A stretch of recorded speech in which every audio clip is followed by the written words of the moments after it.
Apakah tidak lebih baik daripada kita lebih baik segawon? Tahu segawon ya? Oke, kalbun. Niku lho sing melet-melet. Beliau, celuk beliau. Karena ayatnya ada. Beliau itu Pak setia banget terhadap tuannya. Karena tuannya lah yang kasih makan, kasih minum, dan yang menyayangi.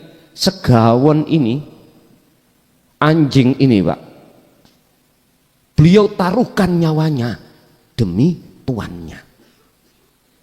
Lho tenan lho niki. Itu segawon. Karena dia tahu tuannya lah yang kasih makan, kasih minum, kasih tempat, kasih fasilitas kehidupan dia. Bisa dia membedakan antara mana tuannya dan bukan. Kok umpama segawon itu Pak nggak najis mughaladzah secara syar'i, Pondok Jaya Baru tak beki segawon. Nggih. Tapi bekucing segawon. Lebih baik beliau itu daripada kita manusia yang sifat dan karakter kita itu tidak tahu siapa Tuhan kita. Bahkan kita minta Tuhan, mencari Tuhan, bendoro yang tidak kekal. Duh, niki fakta loh Pak. Semua kita memang begitu. Akhirnya jiwa kita dikatakan jiwa yang kotor Pak niki di mata Allah. Rahmatullahi wabarakatuh. Puji syukur alhamdulillah dalu niki Gusti Allah masih minanggihkan jenengan kali kula dalam rangka ta'lim muta'alim yang untuk malam hari ini kami akan membahas tentang sifat-sifat kita, hati kita saat hati ini masih ada di makom syariat bloko. Ananging saderengipun kami bahas, saya minta maaf materi ini kalau wau dereng sempat ngirim keranten ajeng maghrib lagi mantun oleh garap ngoten wonten tamu mantun Jum'atan wau renjang pondok sampah nggih duangung jadi kini pengen ngusir mawon ngarapin nulis dereng ngantun. Yes alhamdulillah tasik wonten wekdal kalau wau sehingga ajeng maghrib lagi selesai. Bapak Ibu hadirin rahimakumullah, tidak dikecualikan berarti seluruh manusia. Kita manusia sebelum mengenal Tuhan, sebelum hati kita itu mendekat dan bertemu Allah, siapapun kita pasti akan mengalami satu masa di mana kita itu digolongkan Allah ning makom am. Dan sewu.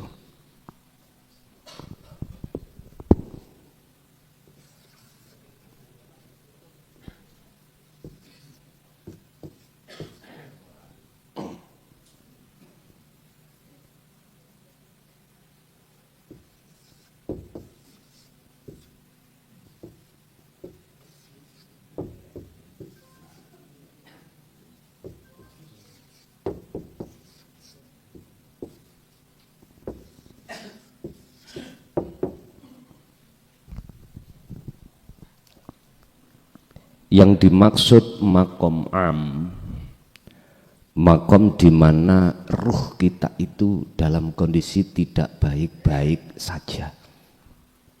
Artinya jiwa kita ini dalam belenggunya nafsu Pak.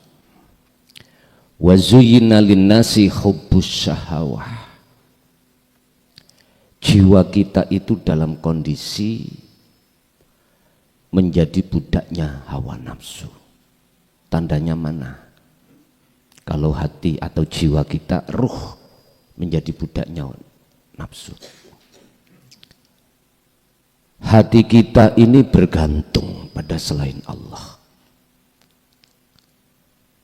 yaitu terhadap nafsu, yang nafsu itu mendo-mendo garwo, mendo-mendo anak, mendo-mendo sandang pangan papan, yang keseluruhannya itu disebut mataul hayat di dunia, kesenangan kehidupan yang ada di dunia. Kapan masa itu terjadi? Masa itu terjadi ketika kita masuk dan manjing waktu akil balik dewasa. Kalau anak seperti segini itu jiwanya fitrah, Pak, belum kecampuran hubus syahwah. Ini anak seperti ini itu belum balik, itu Allah posisikan itu kadang di khos, kadang di khawasul khawas. Di khos dijak ngomong perkara urusan dunia gak nyaut, anak. Dijak rembukan perkara urusan mergawe dan lain sebagainya belum nyaut. Kalau di khawasul khawas nyaut. Pak, sedoyo menungso iku ngoten jiwanya.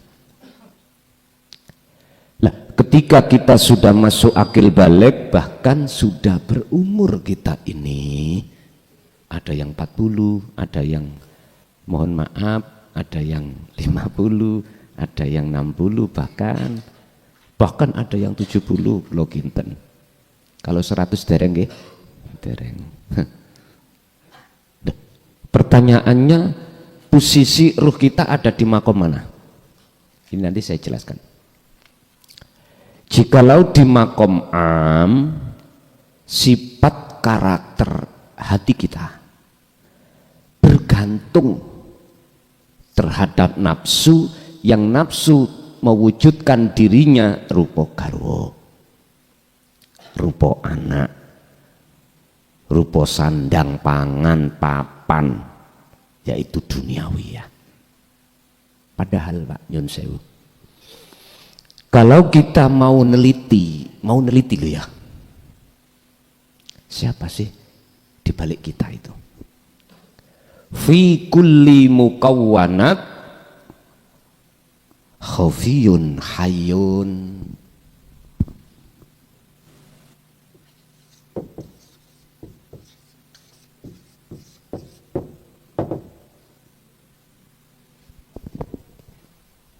Undi ke saya Kak.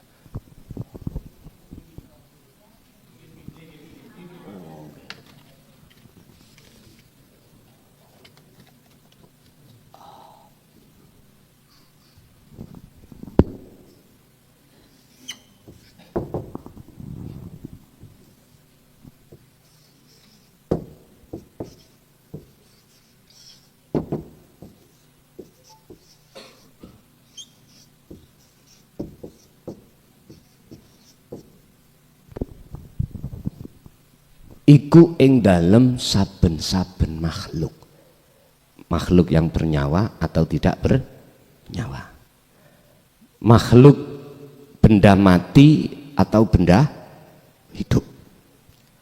Khafiyun utawi ono sesuatu sing halus. Ini kalau kita sadar. Siapa?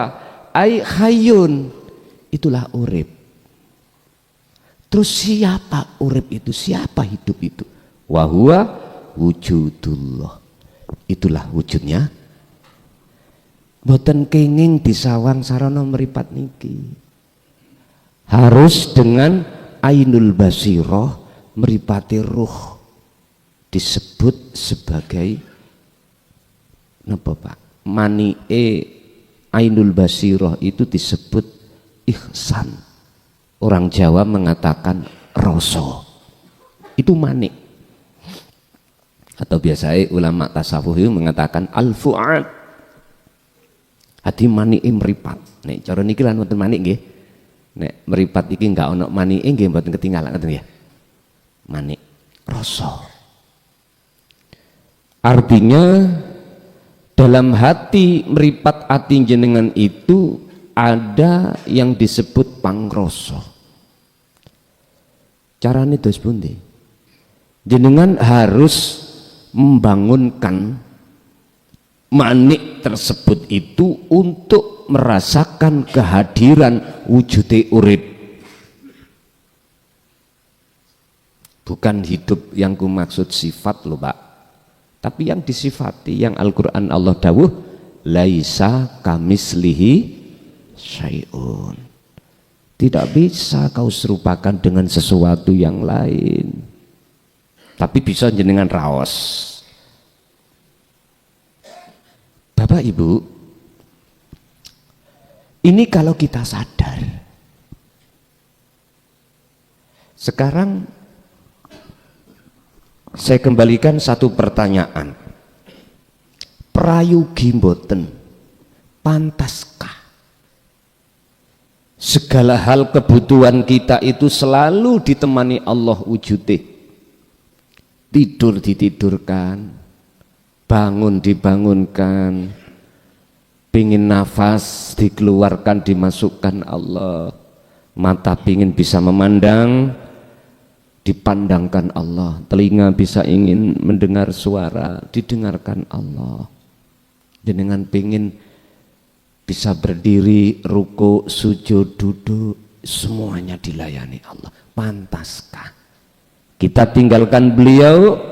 Satu sisi kita ikut terhadap nafsu. Yang nafsu itu Bapak Ibu, innan nafsa la amaratum bisu, mendorong hati kita supaya lalai, nggak sadar terhadap sejati ini sing yang melayani kita. Bahkan waktu sholat aja kita nggak akan pernah ingat pada Allah. Ya di situ persoalannya. Kedorong hati ini. Insya Allah. Apakah tidak lebih baik daripada kita lebih baik segawon?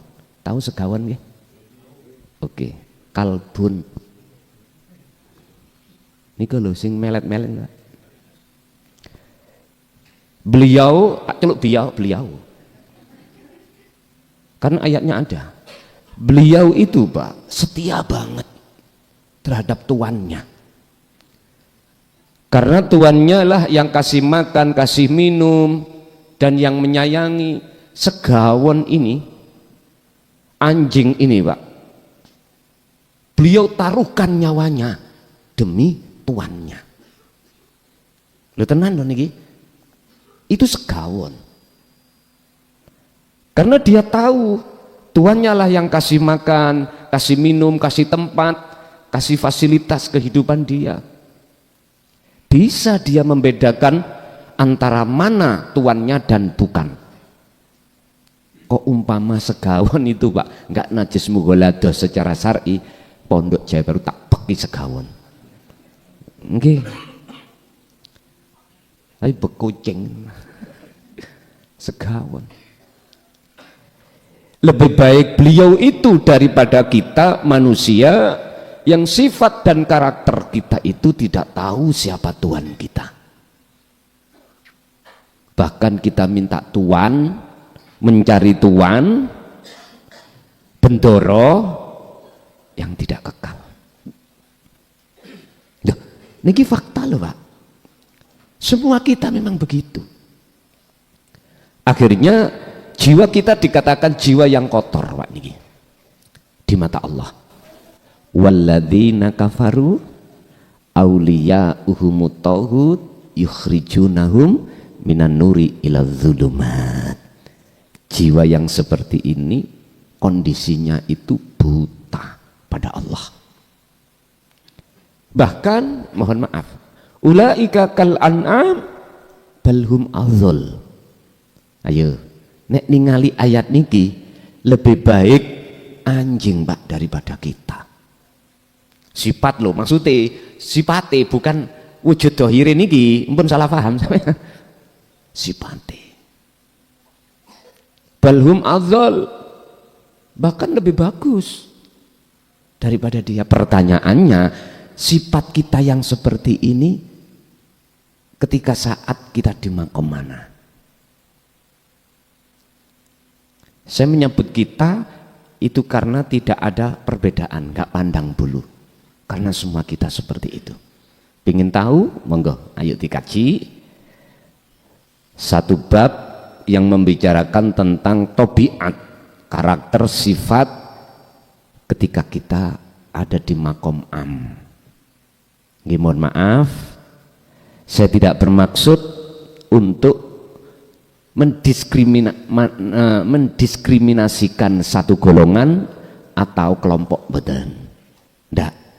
Saya berbicara dan menceritakan keadaan jiwa kita di saat menjelang akil balik, entah sampai umur berapa tahun kita.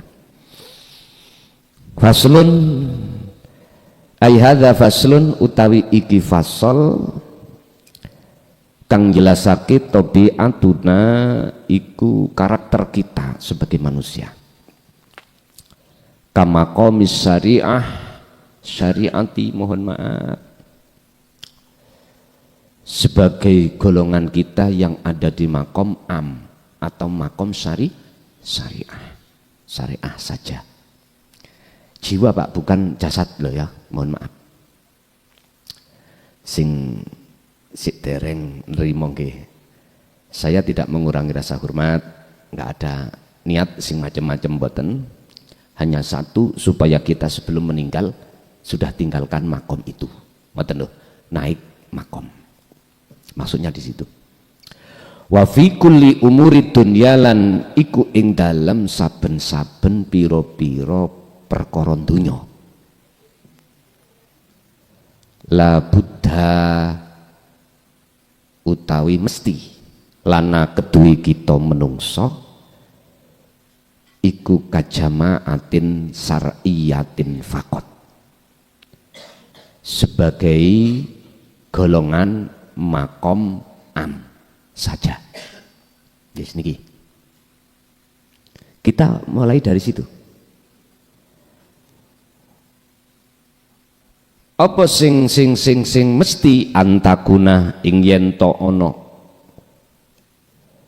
iku fi kulubina ing dalem pira-pira ati kita, berarti jiwa, maksudnya ati niku roh kita. Apa sing ana? As-sifatit taliyati, pira-pira sifat berikut ini. Ketika kita itu manusia masuk akil balik, Bapak Ibu, di dalam setiap perkara apapun ada beberapa sifat kita sebagai golongan am sebagai berikut. Pertama, inna aktsara qulubina, sak temene akeh-akehe piro-piro ati kita iku latas tati'u ora bisa apa tauhidullah,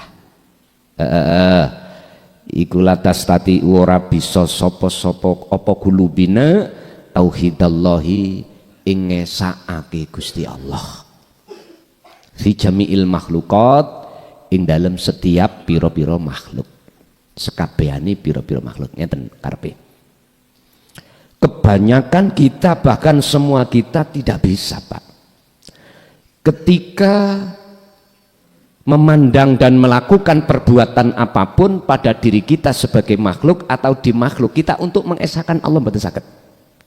Tidak bisa. Padahal tadi saya katakan fi kulli mukawwanat khafiyun ay hayyun wa huwa wujudullah. Setiap dalam diri makhluk itu ada sesuatu yang menggerakkan, yang halus, itulah Allah. Hati kita nggak bisa, Pak, mengesahkan itu. Akhirnya apa? segala aktivitas baik yang terjadi pada diri kita maupun terhadap makhluk lain, hati kita hanya bisa memandang dan bersaksi makhluknya yang melakukan. Iman kita itu didorong oleh nafsu supaya beriman, meyakini yang melakukan itu adalah makhluk. Diakui atau tidak, siapapun kita pasti seperti itu. Karena ini proses. Makanya mengapa Allah mengutus utusan itu untuk turun setiap umat? Ada di situ nanti. Liyudhirahu 'ala dini kulli walau karihal musyrikun. Beliau datang itu untuk membawa satu obat. Untuk apa tujuannya? Mensucikan jiwa kita yang kotor. Untuk bisa kita keluar dari belenggunya nafsu.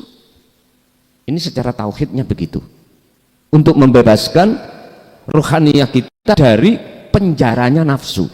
Kita itu dipenjara nafsu lewat hubus syahwah, Pak, hubud dunia. Akhirnya jatuhnya hati kita di situ. Jadi nggak bisa kita itu untuk mengesahkan Allah atau bersaksi terhadap Allahnya. Bersaksi itu melihat, menyatakan, memandang. Justru hati kita memandang makhluknya. Padahal dalam pondasi dasar sebagai rukun Islam yang pertama adalah syahadat. Laksana rumah, Pak. Nek pondasi ini ki, orang nek pondasi ini, ya rubuh, gampang rubuh. Omah kayak pondasi piye? Sebuah bangunan gitu. Wis tanah elo, tanah gerak, nggak dikasih pondasi, nggak dikasih slope, nggak dikasih sepatu, pedot mboten temboknya, pedot. Apalagi nggak ada pondasinya. Agama, ad-din, Islam sampean gitu juga. Kalau syahadatnya pondasinya nggak benar, mestinya bersaksi terhadap Allah. Kok malah bersaksi pada makhluk? Alah, keterak gak duwe titik mune munyang, Pak. Gitu. Apalagi kita yang sudah keluarga, sudah ada tanggung jawab kasih nafkah anak istri. Utange wis akeh. Sing dibae mangan iku ya ora patek ana. Nyambut gawe rok-rok asem. Ngelundas niki, Pak. Karena syahadat kita belum benar, ucapannya sudah benar, tapi jiwa kita olehnya bersaksi masih kurang benar. Dan itu terjadi pada seluruh kita, Pak. Asalnya begitu. Bon. Mengapa kita tidak bisa mengesahkan Allah dalam seluruh makhluk, terutama diri kita? Li'annaha, krono sebab sak temene piro-piro ati kita uta jiwa kita iku mazhulatun, dadi budake bisahawati atau terbelenggu bisahawati kelawan syahwat nafsu tadi. Karena kita dibelenggu. Sama dengan gini, apa mungkin jenengan dari rumah bisa sampai ke sini lawang jenengan iku dicancang ning cagak kali Pak Kades, Pak RT? Ya mboten saged. Sampai dicancang ning tagake masjid ya, utawa nang wit sing gawedhe dirantai. Lho iya, saiki cuma lagi ngaji nang ngene. Mana itu? Padepokan Al-Fakir. Sampan masih obah sing yo mboten saged dugi mriki. Ada syaratnya jikalau jenengan pengen bisa sampai ke padepokan ini, rantainya harus dilepas. Jiwa juga begitu. Jikalau Anda ingin bisa mendatangi dan bertemu Allah, cancangane jiwa dari nafsu itu harus kita lepas. Harus dilepas. Kalau nggak dilepas, embelah. Mboten saged. Pundi sih cancangane jiwa sing paling halus selain daripada hubus syahwah. Ning ati iki sih ana pengakuan diri. Aku sing sholat, aku sing zakat, aku, dia aku. Karena memang hati kita itu imannya makhluk, Sapa sing salat? Aku. Terus nek orang lain ya wis makhluke iku. Masa yo jaran ini. Sapa? Akhirnya hati kita beriman terhadap istri, lah ngoten nggih? Makhluk. Kalau kita biarkan mangkel, padahal imang kok yo jaran gak ono duit gawe tuku bumbu. Ono yogur, kunir kali jahit tok ambek uyah diulek. Lah wong gak dibelanjani. Klebu arto damel tumbas bumbu lawuh ulan. Enggak. Sak wulan gak dikek duit belas. Wong berasnya kadang-kadang nek akeh iku dijamur wedi, Pak. Cek kata ukeh. Ya, makhluk yang menjadi iman kita. Itu sebab jiwa kita masih menjadi tawanani nafsu. Kama qala kaya oleh dawuh sapa Allah fi surati Yusuf ayata ats-tsalitsata wal khamsina. Ing ayat 53 surat Yusuf. Rupane ayat innan nafsa la amaratum bisu illa ma rahima rabbi. Innan nafsa la ammaratum bisu. Sesungguhnya nafsu itu selalu condong mendorong jiwa kita untuk melakukan perbuatan yang jelek. Perbuatan yang jelek perbuatannya apa? Perbuatannya hati melalaikan bendoro kita, yaitu Allah Subhanahu. Makanya jenengan aja jangan heran kalau kita lesan kita Allahu Akbar, hati kita lari jalan sore-sore kemana-mana. Yes, memang gitu Pak, karena kita ada di makom am, semuanya kita seperti itu. Mohon maaf, ini pengalaman aja. Mencari solusi supaya gak gitu bagaimana? Saya diperintahkan untuk mengerti dalam satu bacaan dalam rukun sholat. Tak ngerti ini arti ini. Biasik panceti. Masih tetap hati saya, apalagi anyar-anyaran duwe gendaan. Melebu ning kene, Pak. Gendaan apa? Sampeyan ngomong gendaan wedok ya. Gendaan duweni sepeda anyar. Anyar-anyaran awak dhewe iki kita itu punya mobil Pak, bayuh turu bengi gak iso turu. Siji sebab dereng duwe garasi. Ya. Balak-balik tak inceng ning korden, si anak. Anake njempok, "Woi, beset." Anyar-anyaran biasa.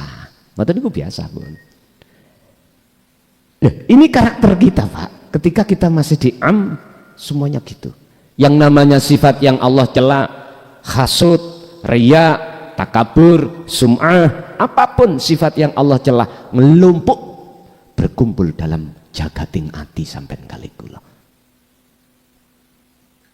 Pertanyaan saya, apakah kita biarkan seperti ini terus sampai hatta idza ja'atuhumus sa'ah baghdatan, sampai waktu yang mengagetkan datang yaitu kematian? Itu hak kita masing-masing. Monggo. Tapi ingat, walaupun nafsu itu cenderung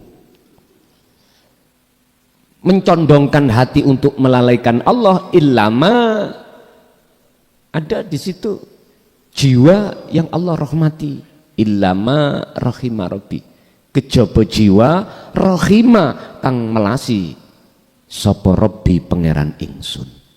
Bendoro tadi. Konteks malam hari ini kami tidak membahas jiwa yang Allah rahmati. Konteks malam hari ini saya lebih fokus jiwa yang menjadi budaknya hawa nafsu. Tapi nanti saya masukkan dalam al-khulasah, kesimpulan bagaimana solusinya kita bisa keluar dari itu. Itu pertama, sifat karakter kita sebagai manusia tatkala jiwa itu masih diletakkan Allah di makom am.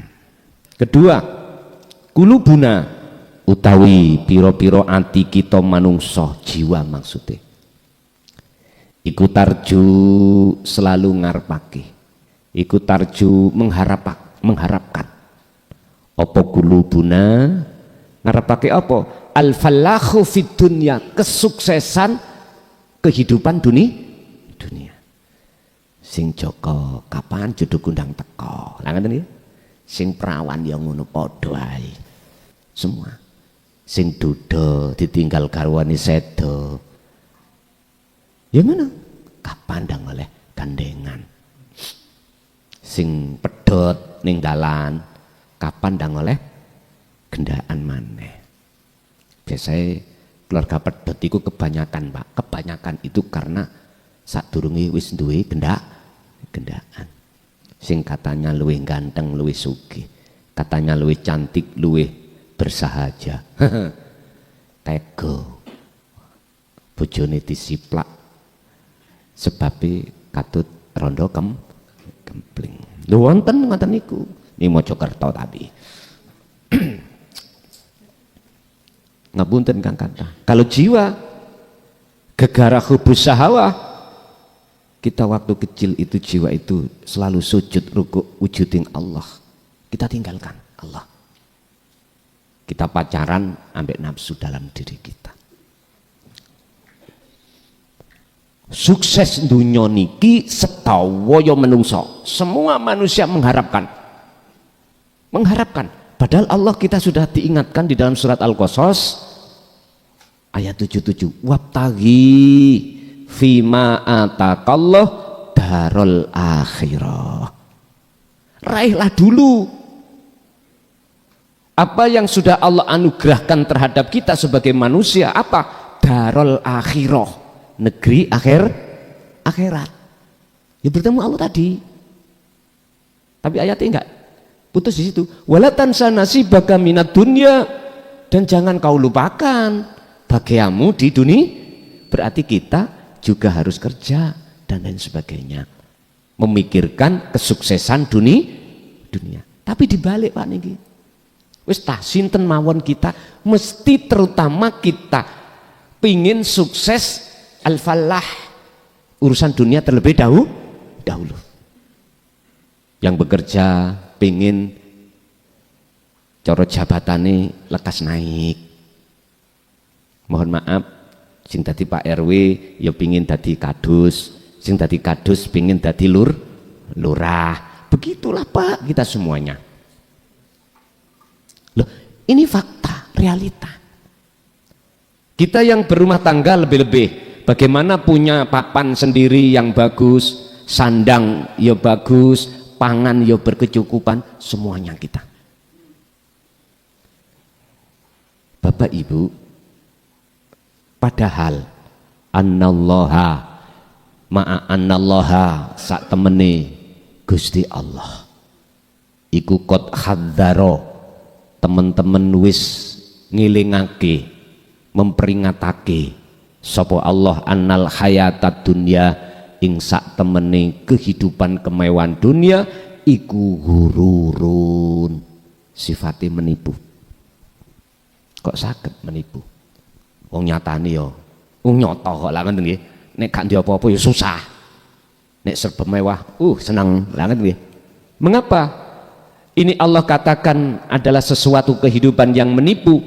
Kama qala, kaya keterangan qala kang dawuh sapa Allah Gusti Allah fi surati Ali Imran, ing dalam surat Ali Imran al ayata mi'atin wa khamsatin wa thamanina, ayat 185 Ali Imran.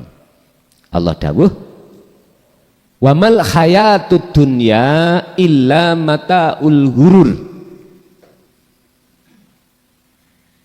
Wa malan ora ono hayatu utawi kehidupan dunia iku illa mataul ghurur, kejaba kecuali hanya menipu. Loh, letak menipunya gimana?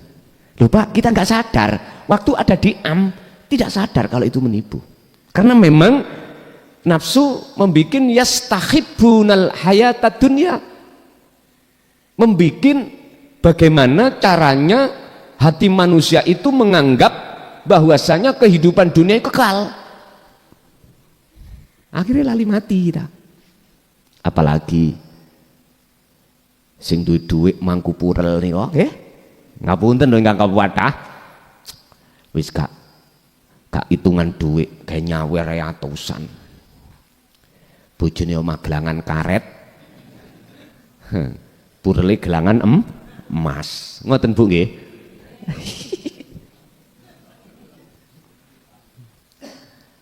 Loh, kita nggak sadar Pak. Lah, ayat ini akan berlaku tatkala jenengan dikeluarkan Allah dari makom am, baru sadar mungkin. Baru sadar kalau selama ini kesenangan kehidupan dunia itu menipu. Dikatakan menipu tidak kekal.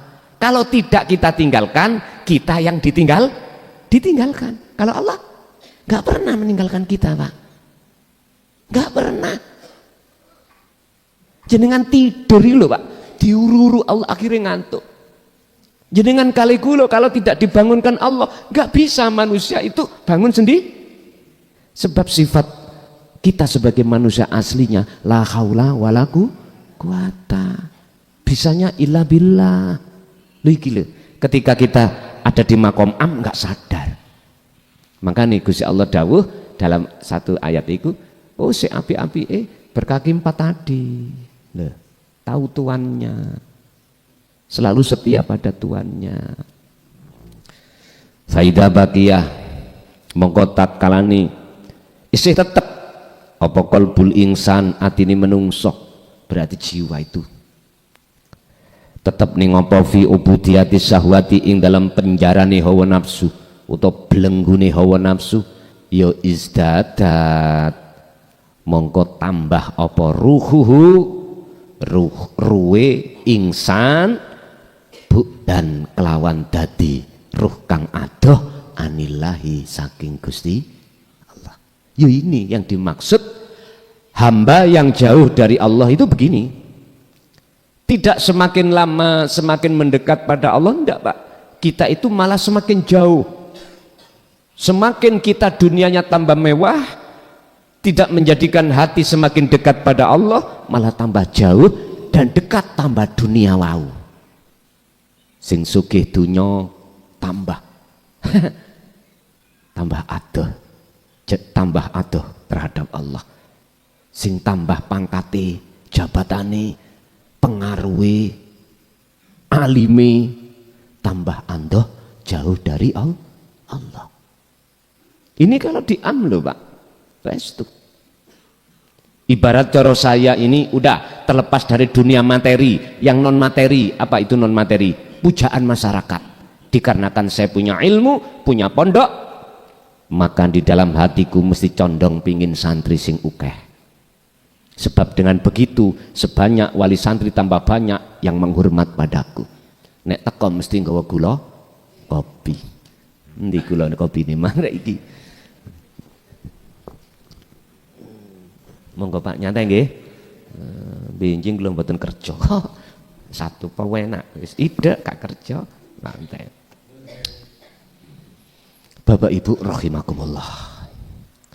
Pertanyaannya, sampai umur berapa saya nanti bisa keluar dari kunjorone nafsu niki? Sampai kapan?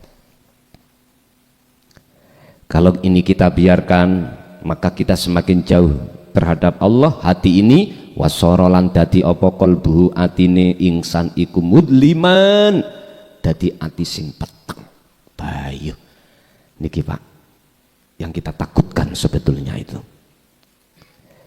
Terus petengi iku tidak hanya di dunia, fit dunia juga wal akhirah, di akhirat. Kama kola kaya oleh Allah dawuh, kaya keterangan kola kang dawuh sapa Allah Gusti Allah fi suratil Al-Isra, ing dalam surat Al-Isra. Rupane ayat surat keberapa? Surat ke-72 bunyinya adalah mangkana fi hadihi a'ma fahuwa fil akhirati a'ma wa adhallus sabila. Sing sapa wonge ning dunya meripat ruh jiwa hati ini buta kepada Allah, maka di akhirat pun bakal buta. Naudzubillah. Ya udah, wa adhallulan lebih sesat apa nih sabilan dalani, dalan jalannya untuk menuju siratal mustaqim kita peteng dedek ora katon apa-apa. Padha mek ngeten ning donya niki lho Pak. Mengapa kita tidak bisa hudur kepada Allah ketika aktivitas lebih-lebih waktu sholat? Karena mata ruh kita itu buta pada Allah, atau jiwa kita masih dibelenggu oleh nafsu. Sama halnya secara logika, jasad ini tulung Pak, kan punya mata. Cobi jenengan mata nanti pulang dua orang meremo, bisa nyampak kembali ke rumah? Nggak bisa. Sama ruh kita besok wa inna ilaihi raji'un nggak akan pernah bisa Pak. Bahkan di situ hanya ada satu pertolongan dari Allah, selain Allah nggak ada. Dan Allah tsummalatun sorun tidak akan pernah mau menolong jiwa yang seperti ini, karena saat di dunia sudah sering diingatkan tapi diabaikan. Dalam bahasa lain, Rasulullah diturunkan itu Pak, membawa risalah dinut tauhid. Lewat itulah obat yang harus kita terima, karena hati kita penuh dengan penyakit itu. Berhubung itu kita tolak, otomatis tidak akan pernah sembuh hati kita dari penyakit-penyakit yang ada di dalamnya. Wa qala aidan, dan dawai Allah dalam surah yang lain, yaitu surat Al-Hajj ayat 46. Fa innaha la ta'mal absaru, fa innaha mengko sak temene sing dimaksud buta itu ternyata la ta'ma ora wuta apa al absaru, pira-pira mripate menungso jasmani iki bukan, walakinna ta'ma, lan tetapi ini sing disebut wuta iku mau al qulubu allati fis sudur, yaiku wutane mripate pira-pira ati kang sak jerone dodo. Maksude jiwa jenengan kalih kula. Inilah Pak, mohon maaf, kita itu ketika saat ada di alam atau makom am, nggak mau tauhid disampaikan. Bahkan ada yang bermakalah gini loh, ojo ngaji hakikat gendeng, jangan dengar durung waktu nih gendeng. Kula nggih mendengarkan, kula nggih termasuk korban dulunya itu, nggih tak rungokno saiki. Pian nggih percaya mawon. Sampak-sampak makolane ngomong, kuwi nek syariatmu durung teteh, entah berapa umur awakmu, ojo sik tekunono syariatmu dulu, nanti kalau sudah cukup syariatmu boleh untuk sinau ngaji nompo ilmu tauhid atau hakikat. Pak nyuwun sewu, iya Pak, kalau kita tahu umur kita berapa nanti meninggali tahu, kita berani menggelindingkan makalah itu. Terus kalau yang mendengarkan besok nih mati, terus bisa bertanggung jawab? Ayo wani yang ngomong aku sing tanggung jawab, telea. Pak nyuwun sewu, apa benar dikatakan benar makalah saya tentang bahasa Inggris? Lah gak paham bahasa Inggris, ono wong maca bahasa Inggris tak salahno, padahal aku gak ngerti bahasa. Sahno mboten ngoten niki? Mboten sah. Terus aku tanya, cukupnya syariat sampean berapa? Dikatakan cukup. Terus diperbolehkan menaikkan tingkat hakikat menuju ma'rifat. Cukupnya mana? Bisa jawab? Kalau niki takok ngulama sak donya nek kalau boleh saya katakan sak donya, mboten jawab. Apa maksudnya? Apa maksudnya? Yun sewu Pak. Inilah perbedaan ulamaul arif dan ghairul arif.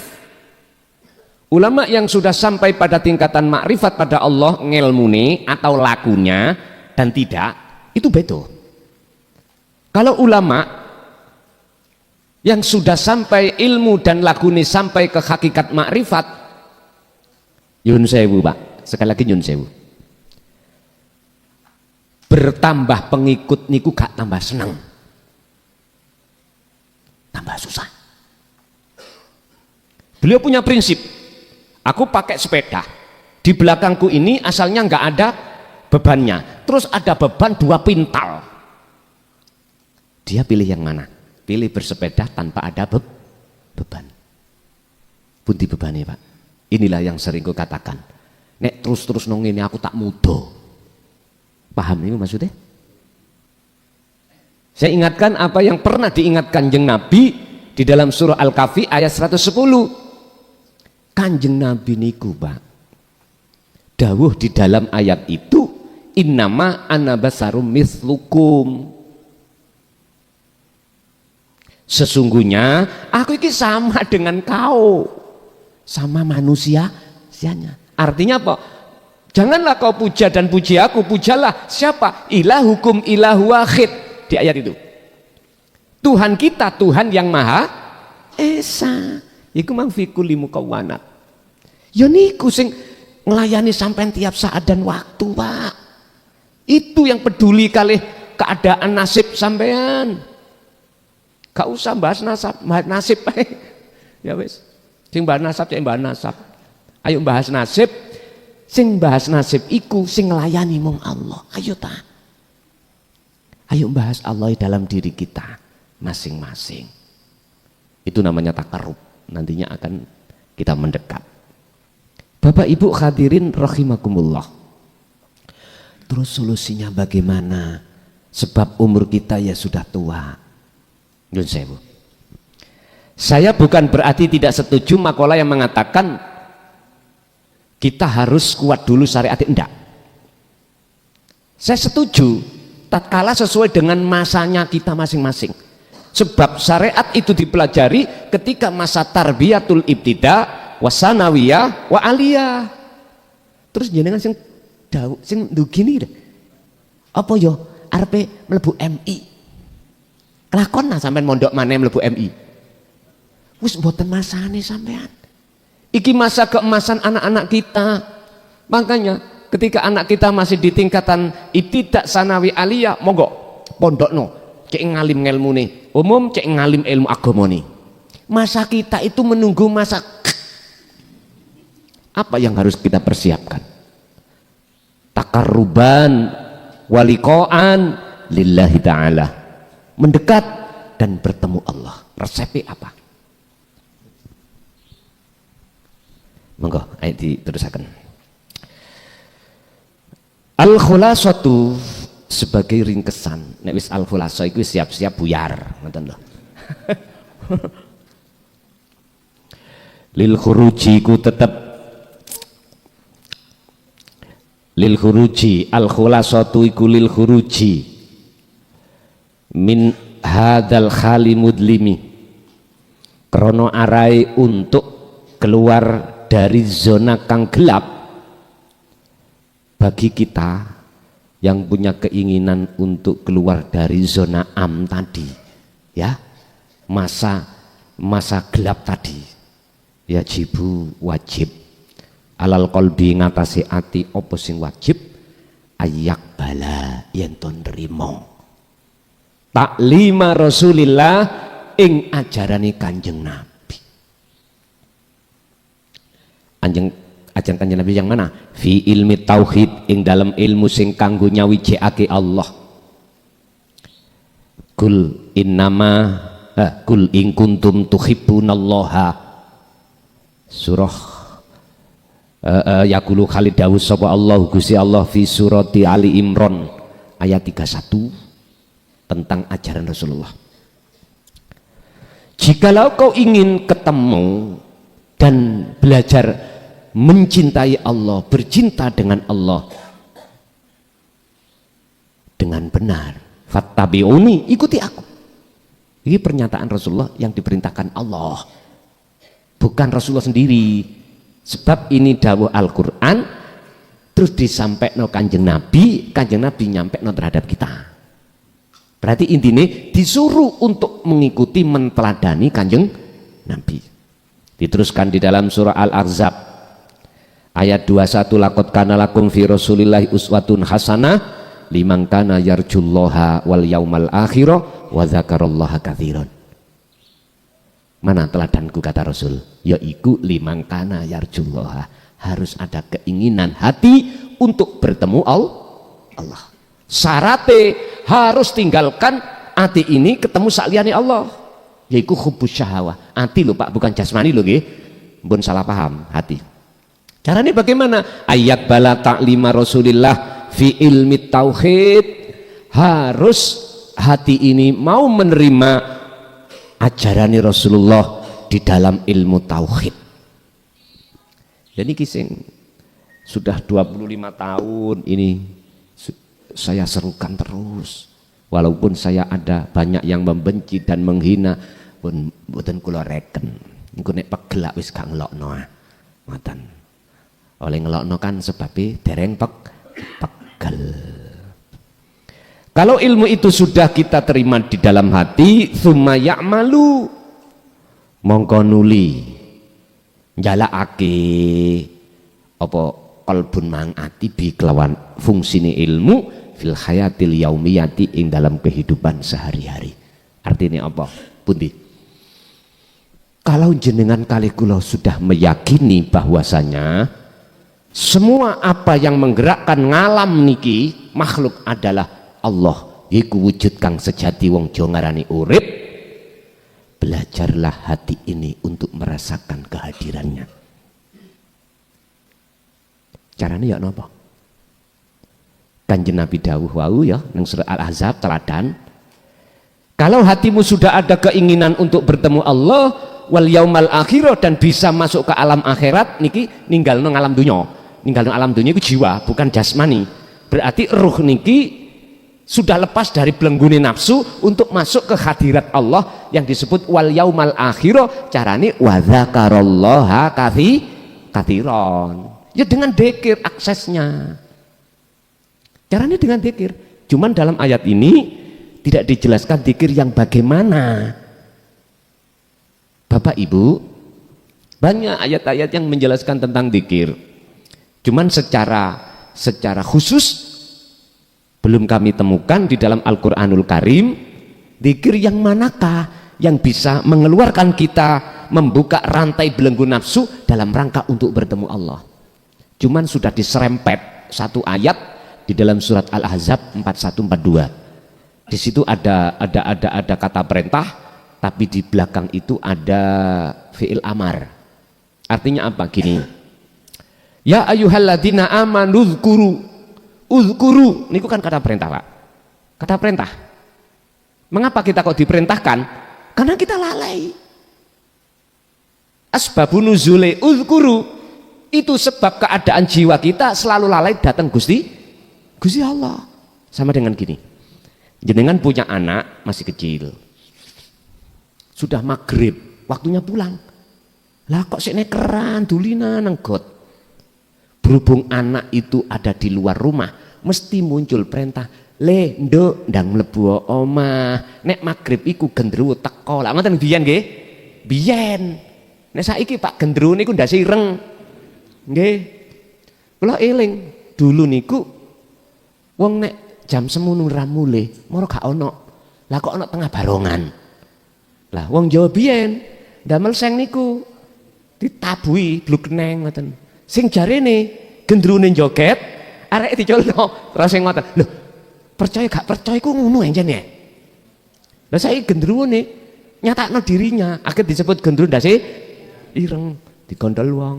Loh, kok umpama yuga anak kita sudah di rumah, apakah ada perintah untuk masuk? Gak mungkin. Berhubung hati kita selalu lalai pada Allah, maka uzkuru ilingo sira Allah ing Gusti Allah. Lah niki lho, rodok marek didik dzikir sing bagaimana yang dimaksud. Akhirnya dzikron wonten maf'ul mutlak. Dzikron kelawan dzikir sak temene dzikir kathiron tur kang akeh. Wis, niki kula buka ketemune wonten tafsir Al-Qur'anul Qadim, Pak. Akhirnya muncul yang namanya wahwa adzikru bisiril asrar hatta fana idzikri. Niki mungkin lah nek kitabe diloncing lah semerap sampean. Yaiku dzikir sing tanpa swara, tanpa rupa, tanpa nyebut, tanpa lafat, tanpa kalam. Nggih niku wau sing tak sebut rasa ning dada sampean, sing tak sebut al-fuad atau sing tak sebut rasa iksan sampean gugah. Ngoten lho maksude. Sampean gugah. Nek iku sampean gugah, mongko inilah akses jenengan kali kula ketika ngelampai persoalan apapun kok ati ngrasa yen sejatine kabeh sumbere sing agawe mung Gusti Allah. Inilah cara sedikit demi sedikit jenengan bisa lepas dari belenggune nafsu. Belenggune nafsu merotol lah. Sing merotolna ya Gusti Allah, sebab Allah dawuh udkuruni adzkurkum. Jikalau kau ingat padaku, maka aku ingat padamu. Artinya jikalau kau selalu ingat padaku, maka akan ku tolong kamu dari belengguni nafsu. Itu maksudnya. Akhirnya enggak sedikit, lepas. Semakin lama seiring berjalannya jenengan terus berzikir. Bukrata wa asila, tidak mengenal siang dan malam. Hati ini selalu berzikir sirul asrar, maka secara otomatis Allah akan melepaskan rantai belenggunya nafsu. Iku carane.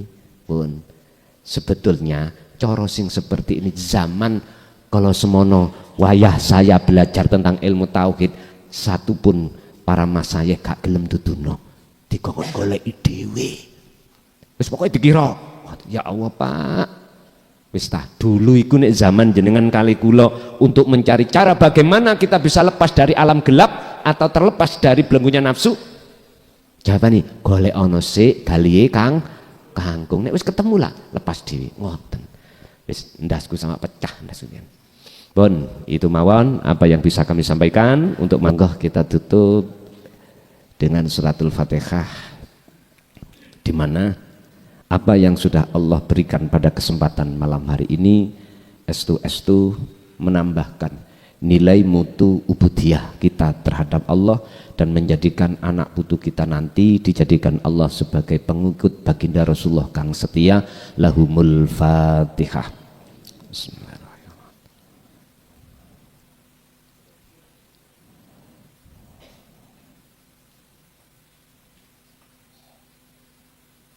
Akhirul kalam. Assalamualaikum warahmatullahi wabarakatuh.